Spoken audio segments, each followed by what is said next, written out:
no es que la única opción de autonomía sea la indígena, pero creo que es, en el caso de México, y no solo de México, de la que más se entiende lo que está pasando, donde las experiencias han tenido sentido, donde han perdurado y donde han dejado una enseñanza que ahora tenemos que saber leer. La discusión de las autonomías tampoco es muy antigua. Empezó, digamos, hacia 1990, y sobre todo una discusión académica o académica antropológica vinculada con los pueblos indígenas. Empezaron a hablar algunos líderes indígenas sobre el tema, pero no pasaba de ser una discusión teórica, o no quedaba claro en qué momento eso iba a convertirse en algo concreto. Entonces sucedió, fuera del programa, el levantamiento zapatista de 94, que en su primer momento tampoco es autonómico, es un levantamiento contra el Estado por la situación de cosas y por decir ya basta. Pero el levantamiento no es la culminación, o no es solo la culminación de un proceso, sino es el inicio de un nuevo proceso que en ese momento era impredecible. La situación evoluciona y hacia diciembre de 94, es decir, cerca de un año después, los zapatistas anuncian la creación de 38 municipios autónomos en sus distintas zonas de Chiapas, y de pronto en realidad nadie sabía bien de qué estaban hablando, es decir, no existía un antecedente de eso, y tampoco se esperaba que fuera realmente lo que iban a hacer los zapatistas. Inmediatamente después vino una agresión del ejército, el gobierno decide avanzar sobre el territorio zapatista por primera vez en un año, y lo hace respondiendo a una declaración de autonomía. Eso es la gota que derrama el vaso de la muy corta paciencia de Ernesto Zedillo, y inmediatamente lanza su ataque, que más bien lo define como lo que demostraría ser al resto de su mandato un traidor, porque va a seguir traicionando sistemáticamente los acuerdos, en lo cual sigue el mismo guión con el que se forjó el continente americano. O sea, es igual que cualquier presidente de Estados Unidos del siglo XIX, cualquier presidente de México, de Argentina, es decir, hace tratados, hace pactos y los traiciona automáticamente. Esto lo veríamos inmediatamente en 96, al concluir la primera ronda, que sería la única de los diálogos de San Andrés, donde la autonomía da un giro dramático, porque para empezar uno deja de ser un diálogo del EZLN con el Estado y se vuelve un diálogo de los pueblos indígenas con el Estado, y llegan a estar representados hasta 40 pueblos diferentes en los diálogos de San Andrés. Entonces, a la hora que se firma, aunque la firma sea del gobierno federal y de los comandantes zapatistas, en realidad se está pactando con los pueblos indígenas del país, y desde ese momento se vuelve una demanda nacional. Además hay otra cosa, en realidad los zapatistas tampoco tenían en ese momento como prioritario el proyecto autonómico, es el movimiento indígena que llega a reunirse con ellos, que le llena de contenidos lo que es la autonomía indígena. Entonces, los diálogos de San Andrés enriquecen el concepto de autonomía. Inmediatamente después se funda el Congreso Nacional Indígena, donde los pueblos indígenas allí representados dicen que van a volver ley, su ley, los acuerdos que el gobierno no cumplió pero que firmó. Para ellos sí son ley. Claro, del dicho al hecho hay mucho. Empieza a haber experiencias autonómicas, ahora yo creo que un poco olvidadas. Hay una en Tlalnepantla, en el estado de Morelos, hay una en Zongolica, en Veracruz, no recuerdo en qué otras partes hay, y a todas las reprimen brutalmente. Ninguna realmente sobrevive. Un poco Xochitlahuaca, en la zona fronteriza de Oaxaca y Guerrero, que de todos modos acaba siendo doblegada, pero no tiene una represión tan brutal como por ejemplo Tlalnepantla. Entonces no dejan que asome una autonomía.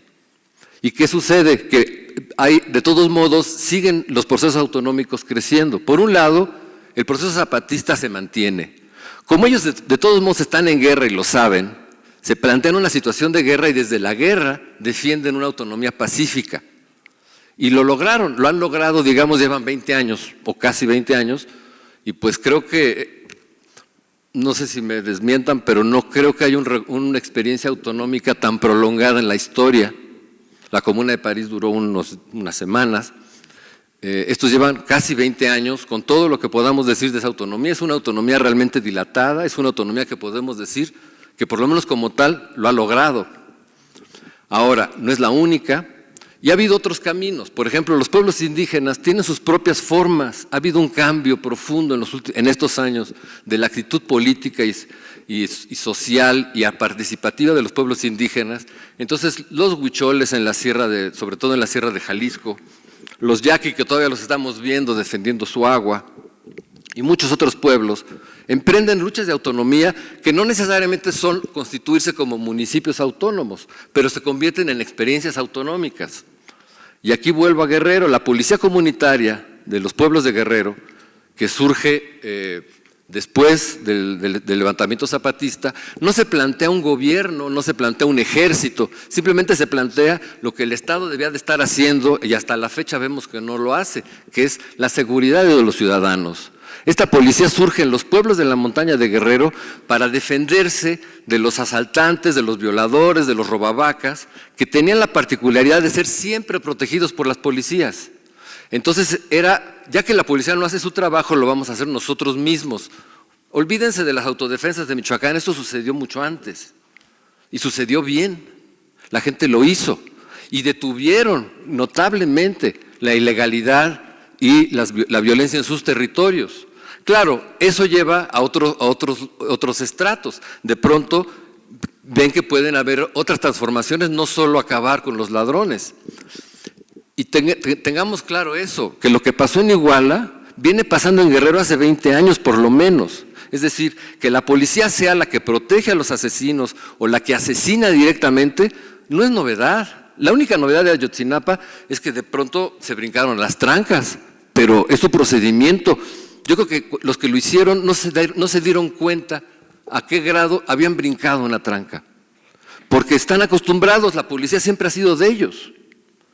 Y la policía comunitaria fue creciendo, llegó a abarcar muchísimos municipios de la montaña, que es una zona muy pobre, oficialmente pobre, pero lo que tenemos que ver en el horizonte es que las autonomías es la opción para todo movimiento, entendiéndose como no depender del Estado, como no depender de las corrientes políticas, sino de las necesidades propias y donde es territorial, del territorio a defender. En este momento, las causas principales para defender la autonomía es las mineras, las carreteras, los proyectos turísticos, y las nuevas leyes lo que han hecho es cimentar el camino para que no haya autonomía. El gobierno no puede permitir la autonomía porque se le cae el negocio.